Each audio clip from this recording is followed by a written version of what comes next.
വല്ല കുഴപ്പമുണ്ടാവും. ഞാൻ എങ്ങനെ ചിന്തിച്ചോക്കിട്ട് ഹരിച്ചും കുടിച്ചു നോക്കിയിട്ട് കുഴപ്പം കണ്ടുപിടിക്കാൻ പറ്റില്ല.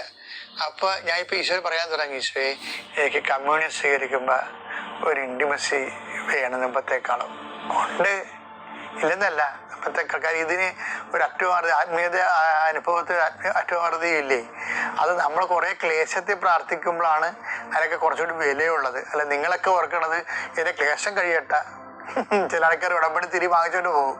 എന്നിട്ട് ഞാൻ ചേച്ചി ഉടമ്പടി എടുപ്പോഴേ തരാം, എടുത്തേ, തീ കത്തിച്ചിട്ടില്ല, അത് മകളെ പ്രസവിക്കാമെന്ന് നിപ്പുണ്ട്. അവളുടെ പ്രസവം കഴിഞ്ഞ് പോകുമ്പോഴേ തിരി കത്തിക്കായിരിക്കും. എന്ത് പറയാനാണ് കാര്യം. നമ്മളെ കടലിലെ വെള്ളമെല്ലാം തിരയെല്ലാം ഒഴിഞ്ഞു പോയിട്ട് വല്ലവർക്കും കടലിൽ കുളിക്കാൻ പറ്റുക? ആ തിരയിലാണ് ആൾക്കാരെ കുളിക്കുന്നത്. പ്രസവങ്ങളിലാണ് പ്രാർത്ഥന. പ്രസനവും ഉണ്ടാവും, പ്രാർത്ഥനയും ഉണ്ടാവും. അത് രണ്ടും ഒരുമിച്ച് പോകും. അത്യപൂർവ ദൈവാനുഭവങ്ങൾ ഇനി നിങ്ങൾക്കും സ്വന്തം.